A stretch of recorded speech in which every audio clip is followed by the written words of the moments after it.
안녕하십니까, 닥터사이언스의 우승주입니다. 자, 지난 시간에 했던 내용은 바로 우리 기체의 성질이었죠. 자, 그래서 되게 내용이 많았었는데 하나씩 빠르게 정리해 보도록 하겠습니다. 자, 첫 번째로 했던 건 바로 압력이라는 거에 대해서 했었죠. 자, 압력은 간단하게 말하면 힘 나누기 면적, 즉 단위 면적당 작용하는 힘의 크기라고 할 수가 있겠고요. 우리는 힘, 뉴턴, 퍼 단위 면적, 제곱미터 이렇게 SI 단위를 모두 사용을 해서 나오는 SI 파생 압력 단위를 파스칼이라고 부릅니다. 자, 그래서 우리가 많이 쓰는 이라기는 좀 그렇고 전 세계적으로 통용되는 압력이 바로 파스칼 단위인데요. 얘는 1013 25파스칼이 모이면은 우리가 일반적으로 느끼는 1기압이라고 하죠. 대기압이라고 하는 1atm이 나온다고 보시면 됩니다. 자, 그리고 이 1atm이라고 하는 건 바로 수은 기둥이 76cm가 있으면 그 수은 기둥이 가지는 압력이라고도 할 수가 있어요. 따라서 760mm hg라고도 표현을 한다. 1기압은 라는 거죠.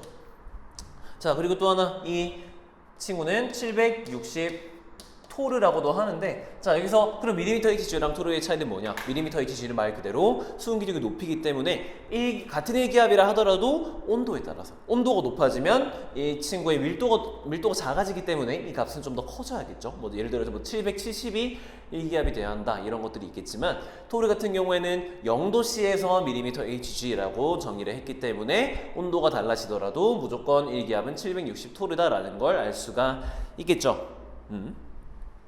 자, 그리고 그 다음에 다룬 게 바로 보일의 법칙이었습니다. 자, 보일의 법칙을 하기 전에 우리는 P, V, T 그리고 N 이 네 가지에 대해서 다룬다라고 하는 걸 기억을 꼭 하셔야 한다고 말씀을 드렸죠. 자, 보일의 법칙은 바로 이 중에서 P와 V, 압력과 온도에 관한 식이죠. 자, 바로 간단하게 설명하면 PV는 K, 즉 P와 V, 압력과 부피의 곱은 항상 일정하다. 언제? 자, 현재 우리가 PV에 대해 다루고 있으면 나머지 T와 N은 일정해야 합니다. 따라서 T와 N이 일정한 조건에서 PV의 곱이 일정하다. 이게 보일의 법칙이었죠. 자, 두 번째 샤를의 법칙. 샤를의 법칙은 V와 T 사이의 관계입니다. 따라서 V 나누기 T는 일정하다. 언제? 어떤 조건에서? V, T 빼고 나머지 두 개. P와 N. 압력과 몰수가 일정할 때.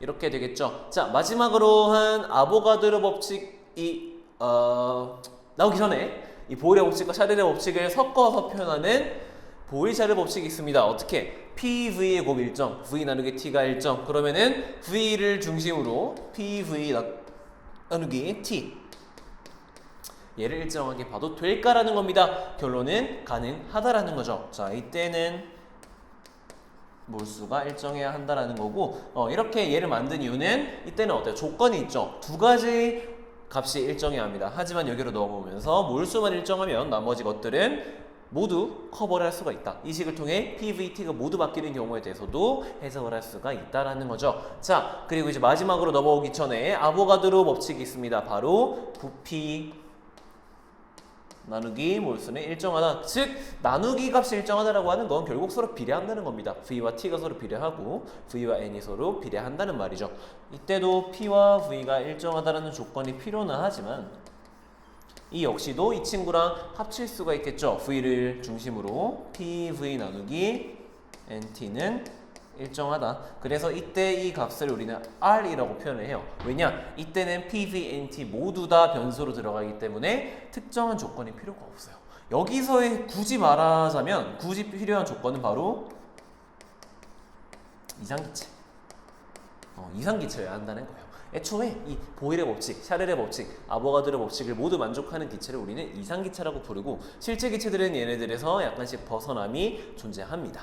자, 따라서 이렇게 쓸 수가 있고요. 얘를 풀어보면은 PV는 nRT라고 하는 식이 나오죠. 얘를 이상기체 상태 방정식이라고 부르고요. 이때의 R값에 대해 조금 생각을 해볼 필요가 있습니다. R은 두 가지 경우가 있어요. 첫 번째 0.082를 쓸 때가 있는데, 자, 아래 단위를 보시면은 R 말고 나머지 다 넘겨봐요. 그럼 어때요? PV 나누기 NT 이거죠. PV 나누기 NT. 즉 단위를 보시면은 압력 부피 나누기 몰 나누기 온도입니다. 자, 0.082는 압력과 부피로서 뭘 써야 하나요? 바로 ATM 리터를 atm 리터를 사용을 하고 그리고 나누기 몰 나누기 켈빈 이 단위를 쓸 때 0.082를 사용을 하고요. 자, 8.314를 쓸 때도 있어요. 8.314.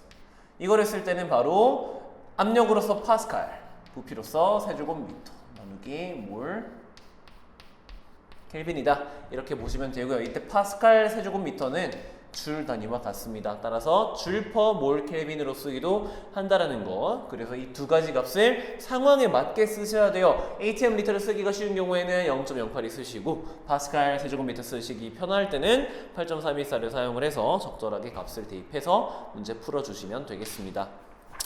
자, 여기까지 하면 뭐 기체 여러 가지 법칙들에 대해서 모두 알아봤고요. 자, 그 다음으로 넘어가 보시면은 확산이라는 현상에 대해서 배웁니다. 확산이 무엇인지에 대해서는 여러분들 중학교 때 충분히 배웠을 거라고 생각해요. 그래서 여기서는 확산이 일어날 때 그 분자의 운동 속도에 대해서 좀 다뤘습니다. 자, 기체 분자의 운동 속도는 우리가 기체 분자 운동론이라고 하는 특별한 이론으로부터 나오는 이야기인데요. 자, 기체 분자의 운동 속도는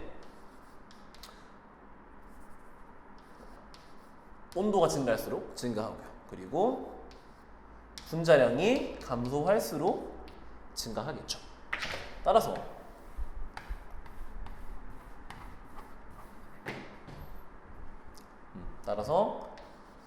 얘는 루트 분자량 분의 온도 여기에 비례한다라고 할 수가 있겠죠. 자, 그래서 이 온도 그래프를 그릴 건데, 자, 여기서 가로축은 속도고요. 세로축은 그 속도에 해당하는 입자들의 개수 비율입니다. 그러니까 전체 개수를 1로 보는 그 비율을 말을 하는 거예요. 자, 이렇게 해서 그려보시게 되면은 이런 식으로 그래프가 나오게 되고 이렇게 나오는 것도 존재를 하게 돼요.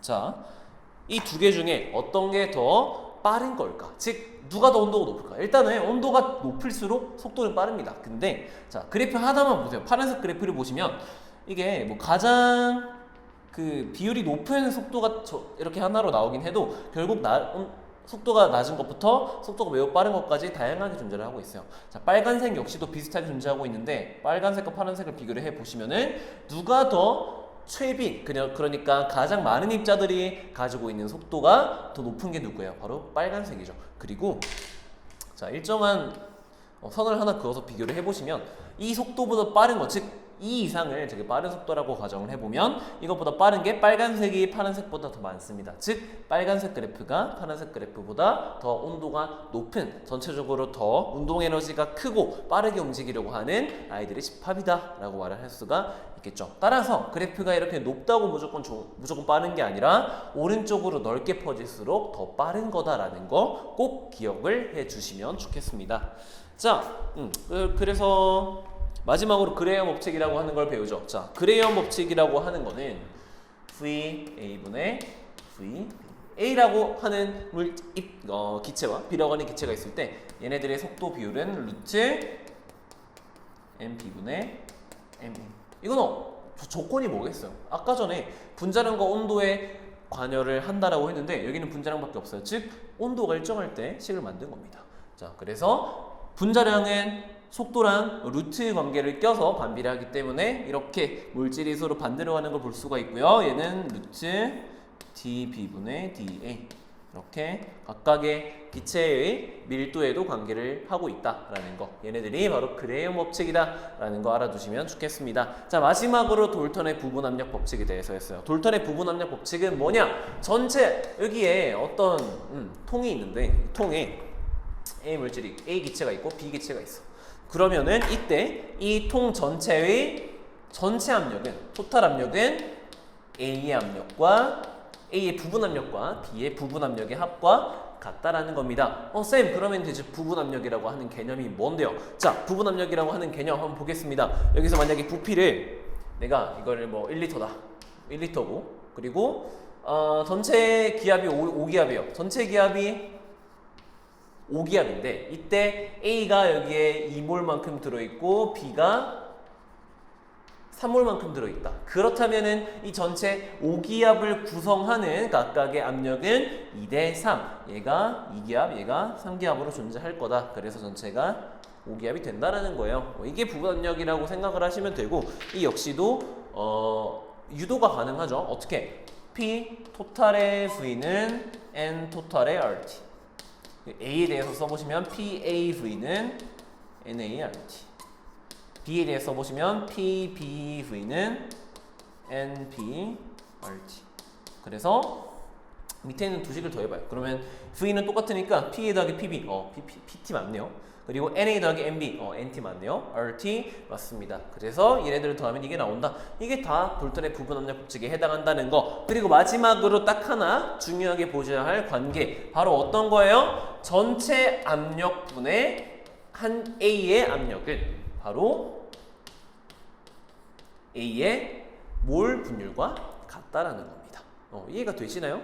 자, 그러니까 예를 들어 전체 5기압인데 A가 2기압, B가 3기압이야. 그러면은 전체 몰 분율을 따져봐도 2대 3으로 나눠진다. 즉, 뭐 0.4, 0.6 이렇게 나오겠죠. 그리고 이거를 조금만 바꿔보시면은 PA는 뭐예요? PA는 PT 곱하기 A의 몰 분율이다. 그러니까 전체 압력에다가 그 친구의 몰 분율을 곱해주시면 그 친구의 부분 압력을 구할 수가 있다라는 겁니다. 이 정도까지 보시면은 돌턴의 부분 압력 법칙이 마무리가 되고, 한마디만 더 해줄게요. 돌턴의 부분 압력 법칙의 가장 핵심은 A와 B가 서로 완전히 독립적으로 있다라고 보시면 된다는 거예요. 여기 A도 있고 B도 있지만 A에 대한 PV는 NRT를 쓰실 때 B는 생각 아예 안 하시면 되고요. B에 대해서 쓰실 때는 A 생각 전혀 할 필요 없습니다. 즉 A의 부피, 예를 들어 이게 총 1리터짜리다. 그렇다고 해서 A랑 B가 다 있으니까 A가 뭐 0.4리터, B가 0.6리터 이렇게 있는 게 아니라 부피는 A 입장에서도 1리터 전체에 퍼져 있고 B 입장에서도 1리터 전체에 퍼져 있으니까 A가 느끼는 부피도 1리터, B가 느끼는 부피도 1리터, 전체 부피도 1리터. 그래서 여기서 V